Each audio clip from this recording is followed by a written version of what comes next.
Honeybee தமிழருவியில் தினமும் திருக்குறளில் ஒரு அதிகாரத்துடன் சந்திக்க போவது நான் உங்கள் சிட்டு மற்றும் ஹனி. குறளை பார்க்கறதுக்கு முன்னாடி முதல்ல சேனலை சப்ஸ்கிரைப் பண்ணிக்கோங்க, பக்கத்துல இருக்க பெல் ஐகானை கிளிக் பண்ணிக்கோங்க. இப்ப வாங்க திருக்குறள் பார்ப்போம்.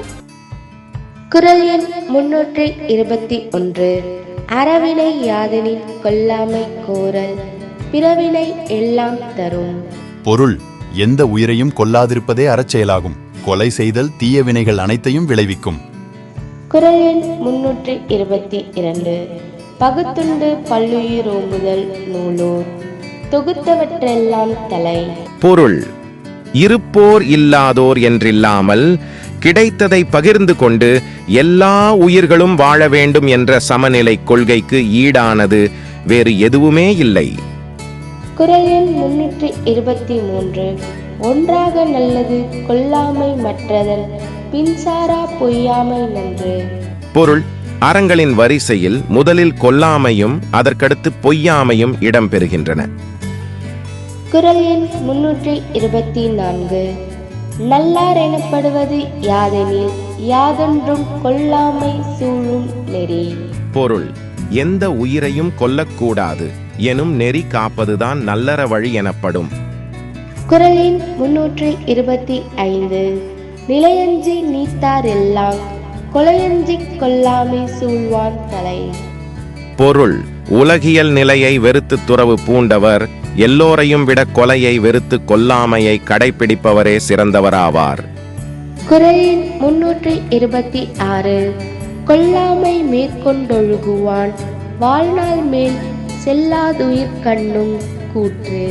பொருள்: கொலை செய்யாமையை வாழ்வில் அறநெறியாக கொண்டவரின் பெருமையை வியந்து சாவு கூட அவர் உயிரை பறிக்க தயங்கி நிற்கும். குறள் எண் 327.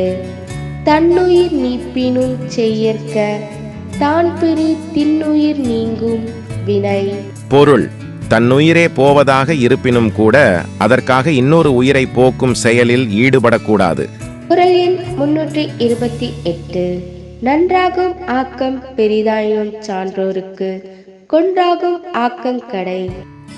பொருள்: பெரிதாக நன்மை தரக்கூடிய அளவுக்கு ஒரு கொலை பயன்படக்கூடும் எனினும் நல்ல பண்புடைய மக்கள் அந்த நன்மையை இழிவானதாகவே கருதுவார்கள். குறள் எண் 329. கொலைவினையராகிய மாக்கள் புலைவினையர் புன்மை தெரிவாராகத்து. பொருள்: பகுத்தறிவை இழந்து செயல்படும் கொலைகாரர்களை சான்றோர் உள்ளம் இழிதகை பிறவிகளாகவே கருதும். குறள் எண் 330. உயிருடம்பின் நீக்கியார் என்ப சேருடம்பின் செல்லாத்தி வாழ்க்கை எவ.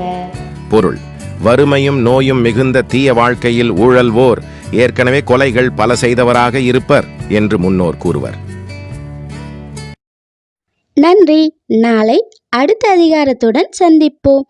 அதுவரை உங்களிடமிருந்து விடைபெறுவது உங்கள் சிட்டு மற்றும் ஹனி.